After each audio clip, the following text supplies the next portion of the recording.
President പറഞ്ഞ കാര്യമുണ്ട്, ഒരു സംശയം. ബസവേശ്വരൻ ഒരു കാര്യത്തിലും സംശയമില്ല. മതത്തെക്കുറിച്ചായാലും ജീവിതത്തെക്കുറിച്ചായാലും അമ്പലങ്ങളെ കുറിച്ചായാലും എല്ലാത്തിലും വ്യക്തമായ ഒരു ബോധമുള്ള ആളാണ്. വ്യക്തമായ ബോധമുള്ള ആളുകൾക്ക് മാത്രമേ ലോകത്തെ നയിക്കാൻ സാധ്യമായുള്ളൂ. സംശയാലുക്കൾക്ക് ഒന്നും ചെയ്യാൻ കഴിയില്ല. അവര് സമൂഹത്തെ ഇരുട്ടിലേക്ക് നയിക്കുന്ന ആളുകളാണ്.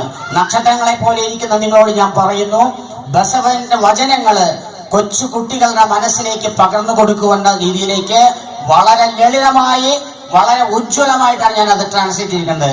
800 വർഷങ്ങൾക്ക് മുമ്പ് ജീവിച്ച ബസവേശ്വരന്റെ ഹൃദയത്തിലേക്ക് കടന്ന് അദ്ദേഹത്തിന്റെ പ്രജ്ഞയിലേക്ക് അദ്ദേഹത്തിന്റെ പ്രതിഭയിലേക്ക് ഞാൻ ഉള്ളിലേക്ക് കടന്നിട്ട് ഞാൻ ഈ വരികൾ എഴുതുന്നത്.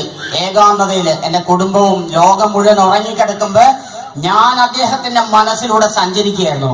വളരെ പെട്ടെന്ന് എനിക്ക് അദ്ദേഹത്തിന്റെ ആ ഒരു വികാര പ്രപഞ്ചം അല്ലെങ്കിൽ അദ്ദേഹത്തിന്റെ ഒരു ബോധമണ്ഡലം, ഞാൻ പറഞ്ഞ സൂര്യനെന്നല്ല, സൂര്യൻ കെട്ടുപോകും, പക്ഷേ ബസവന്റെ വചനങ്ങൾ കെട്ടുപോകില്ല. അതിന് കാരണം അത് സത്യമുള്ളതാണ്. കാരണം അദ്ദേഹം നരകത്തെക്കുറിച്ചും സ്വർഗത്തെക്കുറിച്ചും പറയുന്നുണ്ട്. സത്യം പറയുന്നതാണ് സ്വർഗം. ഇതെങ്ങനെയാണ് നശിക്കുന്നത്? സത്യം പറയാന്ന് ഉള്ളതുപോലെ പറയാന്ന് അതിന്റെ അർത്ഥം. അങ്ങനെയുള്ള വചനങ്ങൾ നശിക്കില്ല, എന്തൊക്കെ നശിച്ചു പോയാലും. അതുപോലെ ഓരോ കാര്യങ്ങളും. നരകം എന്ന് പറഞ്ഞാൽ എന്താ? നുണ പറയുന്നതാണ് നരകം. നല്ല സ്വഭാവമാണ് സ്വർഗം, ചീത്ത സ്വഭാവം നരകമാണ്. ആർക്കും മനസ്സിലാവാത്തത്? വ്യക്തമാണത്, ഒരു സംശയത്തിനിടയില്ല. അതുപോലുള്ള ഓരോ വചനങ്ങളും ക്ഷേത്രത്തെ കുറിച്ച് പറയുന്നു.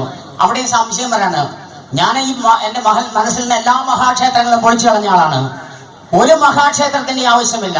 പ്രവാചകന്മാർ ഒരു ക്ഷേത്രത്തിലും പോയി പ്രാർത്ഥിച്ചവരല്ല. യേശുദേവൻ എന്താ പറയുക, മലയുടെ മുകളിൽ നിന്ന് അലയോ പിതാവേ എന്നാണ് പ്രാർത്ഥിച്ചത്. ഈ ലോകമാണ് ക്ഷേത്രം. ബസവൻ അത് കുറച്ചും കൂടി വളരെ വ്യക്തമായിട്ട് കൊണ്ടുവന്നു. കാരണം ക്ഷേത്രങ്ങളിൽ ഈ പാവപ്പെട്ട ആളുകൾക്ക് അല്ലെങ്കിൽ താഴ്ന്ന ജാതിക്കാർക്ക് പ്രവേശനമില്ലാത്ത സ്ഥാനത്ത് ഈശ്വരനെ കൈവെള്ളയിലെടുത്ത് കൊടുത്ത ആളാണ് ബസവേശ്വരൻ. അത്രമാത്രം ധീരനായ ഒരു വ്യക്തിയുടെ കവിതകള് വിവർത്തനം ചെയ്യാൻ കഴിഞ്ഞാൽ ഞാൻ അഭിമാനിക്കാണ്. എന്റെ ജീവിതത്തിന്റെ അവിഭാജ്യ ഘടകമാണ്. ഇനി ഞാൻ കവിത എഴുതുമ്പോൾ വളരെ ശ്രദ്ധയോടെ ആയിരിക്കും കവിത എഴുതുന്നത്. ഇതിനു മുമ്പ് ഞാൻ എഴുതിയിട്ടുണ്ട്. ഇല്ല വെളിച്ചം ഈ ദേവാലയത്തിലായി, എങ്ങും ഇരുട്ട് കനത്തു നിൽക്കുന്നു, ചിക്കന്നു വന്ന പ്രളയത്തിലൊക്കെയും ഒഴുക്കി കടന്നുപോയി, കണ്ണീരിൽ മുങ്ങിയ പ്രാർത്ഥന കേൾക്കേണ്ട ബിംബവും കൂടി ഒലിച്ചുപോയി, ആളും ബഹളമൊഴിഞ്ഞൊരു ഈ കോവിലിൽ ആരുമില്ലൊറ്റ തിരി കൊടുത്താൻ. എല്ലാ മഹാക്ഷേത്രങ്ങളും പ്രളയത്തിൽ മുങ്ങിപ്പോകും, ഒഴുക്കിൽ ഒലിച്ചു പോകും, വചനങ്ങൾ ഒലിച്ചു പോകുകയില്ല. ഏതു മഹാക്ഷേത്രമാകിലും മർത്യന്റെ സാന്നിധ്യമാണ് ചൈതന്യഹേതു. ഏതു മഹാക്ഷേത്രമാകിലും മർത്യന്റെ സാന്നിധ്യമല്ലോ ചൈതന്യഹേതു. ഞാൻ എന്റെ കുട്ടികൾക്ക് വേണ്ടി ബോർഡിൽ എഴുതി കൊടുത്താണ്. ബികോമിലെ കുട്ടികൾ ആവശ്യപ്പെട്ടപ്പോൾ ഞാൻ എഴുതി കൊടുത്ത കവിതകളാണ്. അങ്ങനെയുള്ള ഒരു ഉജ്ജ്വലമായ ചിന്തകൾ വീണ്ടും എന്റെ മനസ്സിലേക്ക് കൊണ്ടുവരാനായിട്ട് ബസവേശ്വരന് കഴിഞ്ഞു. ഞാൻ അദ്ദേഹത്തിന്റെ ഒരു വചനം, ഞാൻ ആദ്യമായിട്ട് തീവ്രഭക്തി എന്നാണ് ഉള്ളൊരു കവിതയുണ്ട്. എനിക്ക് വികാരങ്ങളുണ്ട് പറയാമല്ല. കഷ്ടതയിൽ കൈവെടില്ല ഹൃദയം ഞാൻ, എല്ലു നുറുങ്ങി കരുത്തറ്റൊരൻ മനം വിഹുലമാട്ടെ വിടില്ലൻ ഹൃദയത്തെ.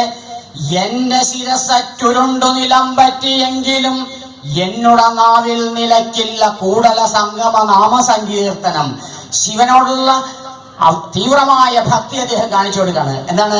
എന്റെ ശിരസറ്റുരുണ്ടു നിലം പറ്റിയെങ്കിലും എന്റെ നാവിൽ നിലയ്ക്കില്ല കൂടല സംഗമ നാമസങ്കീർത്തനം. ഇങ്ങനെ പറയണമെങ്കിൽ ഇത്രമാത്രം തീവ്രമായ ഭക്തി. കാരണം വേദനയാണ്. അദ്ദേഹം ഒരു രക്തസാക്ഷിയാണെന്ന് ഞാൻ പറയുള്ളൂ. ഞാൻ ഒരിക്കലും അദ്ദേഹം മരിച്ചു എന്ന് പറയില്ല. ഈ ആളുകൾ പറഞ്ഞ പോലെ അതിനകത്ത് എന്താ പറയാ അങ്ങോട്ട് ലയിച്ചു എന്നൊന്നും പറയില്ല. അദ്ദേഹം ശരിക്കും പറഞ്ഞാല് രക്തസാക്ഷിയായതാണ്. കാരണം എന്റെ ശിരസ്സുരുണ്ട് നിലം പറ്റുക എന്ന് പറഞ്ഞാൽ ആരോ അദ്ദേഹത്തെ വധിച്ചിട്ടുണ്ടാവണം. ഇത്ര തീക്ഷ്ണമായിട്ട് ജീവിതത്തെക്കുറിച്ചും എല്ലാ കാര്യങ്ങളെ കുറിച്ചും പറഞ്ഞൊരു വ്യക്തിക്ക് ഈ ഭൂമിയിൽ ജീവിക്കാൻ അവകാശമില്ല. ഭീരുക്കൾ അവിടെ ജീവിക്കുന്നത്. ധീരന്മാരെല്ലാവരും കൊന്നുകളയും. സത്യം പറയുന്നവർക്കൊന്നും ജീവിക്കാൻ ഇപ്പൊ കൽബുർഗിയൊക്കെ അറിയാം. കാരണം സത്യമായിട്ട് പറഞ്ഞാൽ ഒരാൾക്കും അത് വിശ്വസിക്കാൻ പറ്റില്ല. ഈ ലോകം നുണകളുടെ ലോകമാണ്, അസത്യത്തിന്റെ ലോകമാണ്. ഇരുട്ടാണ് ഇവിടെ ഭരിക്കുന്നത്.